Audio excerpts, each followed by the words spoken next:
Morning children, welcome to Praveen tutorial. आज narration में अगला सेंटेंस होगा इम्पेरेटिव सेंटेंस का, और इम्पेरेटिव सेंटेंस को किस तरह से चेंज किया जाता है डायरेक्ट से इनडायरेक्ट में, उसका एक रूल अलग है। और असर्टिव का तो रूल आप लोग देख ही लिए थे, इंट्रोगेटिव का देख ही लिए थे। अब इम्पेरेटिव का देखिए कि क्या है। तो सबसे पहले इम्पेरेटिव सेंटेंस को कहा किया जाता है हिंदी में। हिंदी में बोला जाता है इसको आज्ञार्थक वाक्य। थोड़ा सा ध्यान दीजिएगा, आज्ञार्थक वाक्य। और आज्ञार्थक वाक्य जो है आज्ञा से रिलेटेड है, लेकिन आज्ञा ही नहीं, इसमें बहुत सारे छिपे हुए हैं रहस्य। क्या सब रहस्य है सो देखिए कि रिपोर्टिंग वर्ब जो है, रिपोर्टिंग वर्ब किसको कहा जाता है? रिपोर्टिंग क्लॉज का जो वर्ब है, यानी कॉमा के पहले जो पार्ट है उसी को रिपोर्टिंग क्लॉज बोला जाता है। तो उसका जो वर्ब है से टू या से टू या विल से टू, जो कुछ भी है उसको अपनी अपने आवश्यकता के अनुसार उसको चेंज किया जाता है। तो क्या चेंज किया जाता है रिपोर्टिंग वर्ब को? किसमें चेंज किया जाता है? तो गौर कीजिए किसमें चेंज किया जाता है। तो सबसे पहले तो ऑर्डर। ऑर्डर का मतलब हो गया आज्ञा, आप लोग जानते ही हैं। और इसके बाद आता है नंबर कमांड। कमांड का मतलब ही आज्ञा ही होता है, लेकिन ये आदेश के सेंस में हो जाता है। अब कहाँ होता है इसका यूज वो आपको बताया जाएगा। इसके बाद आता है नंबर रिक्वेस्ट। और रिक्वेस्ट का मतलब होता है आग्रह, अनुरोध, है ना। इसके बाद आता है नंबर फॉरबिड।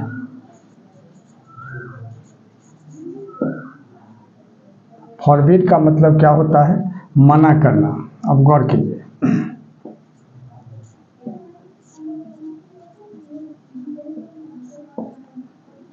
इसके बाद आता है नंबर एडवाइस।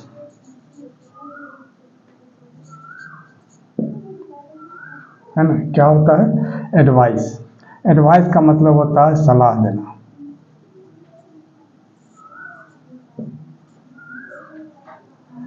इसके बाद आता है नंबर अर्ज का, URGE, अर्ज। इसका मतलब होता है प्रेरित करना या उत्तेजित करना, कुछ भी आप बोल सकते हैं। अब एग्जाम्पल से आपका क्लियर होगा कि कैसे कैसे क्या चेंज करना है। अब देखिए, जैसे पहला क्वेश्चन है, क्वेश्चन तो सबसे पहले लिखना होगा। क्वेश्चन जो चेंज इनटू इनडायरेक्ट स्पीच।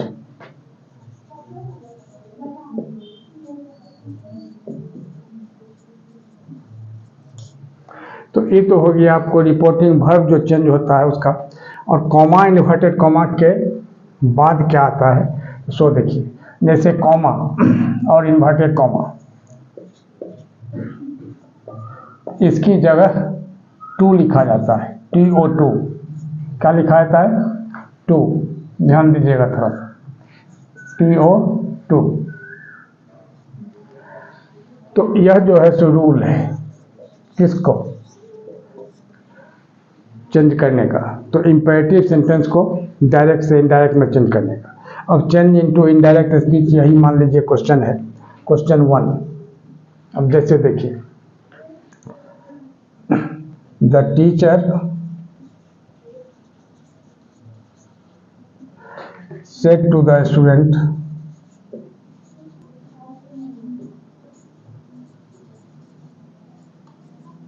ठीक है। और कॉमा, इन्वर्टेड कॉमा। अब यहां है stand up.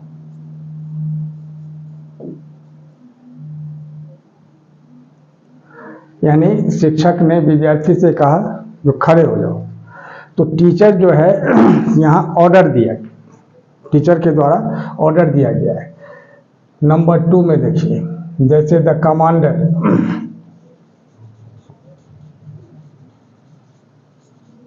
Commander in chief. Commander in chief एक पोस्ट होता है आर्मी में। The commander in chief said to the soldiers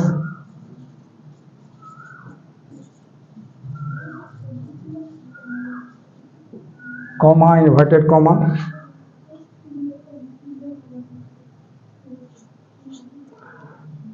fight bravely, मतलब ये हो गया जो बहादुरी से लड़ो। अब यहाँ ध्यान दीजिए, अब इसका आंसर क्या होगा। सबसे पहले तो पहला का हो जाएगा the teacher said to the student, शिक्षक ने विद्यार्थी से कहा कि स्टैंड अप यानी खड़े हो जाओ। इसका मतलब यह हुआ कि वो ऑर्डर दिया जा रहा है। तो the teacher ordered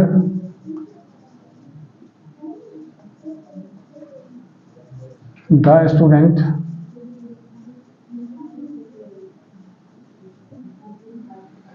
the teacher ordered the student. अब कॉमा इन्वर्टेड कॉमा जो है इसके जगह क्या लगता है, टू, तो टू, और इसके बाद क्या लिखा हुआ है, स्टैंड अप। बस यही फर्स्ट का हो गया। अब सेकंड का देखिए, सेकंड में क्या है, the commander in chief said to the soldiers, soldier का आता है सैनिक को, सेना में जो लड़ता है बॉर्डर के पास। तो the commander in chief said to the soldiers, यहाँ लिखना होगा द कमांडर, और ध्यान रखना है कमांडर इन चीफ यह जो है पोस्ट है, इसीलिए कमांडर का सी और चीफ का सी कैपिटल होगा। Commander in chief said to the soldier. अब यहाँ क्या है, आदेश, यानी कमांड का सेंस आ रहा है। यहाँ हो जाएगा कमांडेड द सोल्जर्स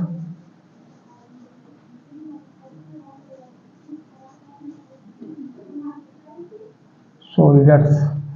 अब कॉमा इन्वर्टेड कॉमा की जगह क्या हो जाएगा, टू, और यहाँ लिखना होगा फाइट ब्रेवली, यानी बहादुरी से लड़ो।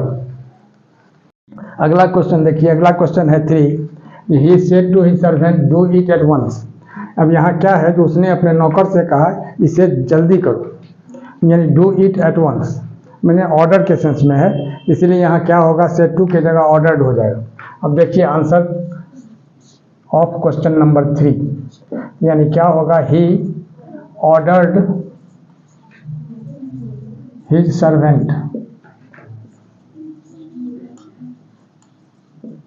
टू, अब कॉमा इन्वर्टेड कॉमा की जगह टू लगेगा, और डू इट एट वंस, यह जो लिखा हुआ है उसी को लिख देना है, do it at once. Number 4 में आइए, नंबर 4 में क्या है, I shall tell him do not sit idle, मैं उससे कहूँगा कि बेकार मत बैठो, यानी क्या हो गया, मना किया जा रहा है।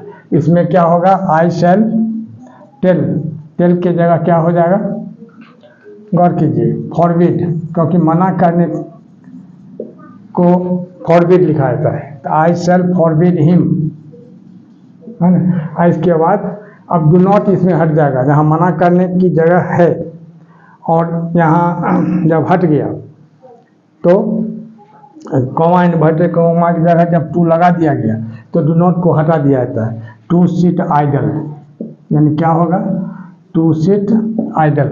नंबर 5 में आइए, नंबर 5 में क्या है, my elder brother said to me read for at least 4 hours daily, मेरे बड़े भाई ने मुझसे कहा कि कम से कम 4 घंटा डेली पढ़ो, प्रतिदिन पढ़ो, यानी एडवाइस हो गया। तो यहाँ क्या लिखना होगा, माई एल्डर ब्रदर एडवाइस्ड, ध्यान दीजिएगा थोड़ा सा, एडवाइस्ड मी टू रीड, अब कॉमा इन्वर्टेड कॉमा की जगह टू लग जाएगा, और इसके बाद रीड फॉर एटलीस्ट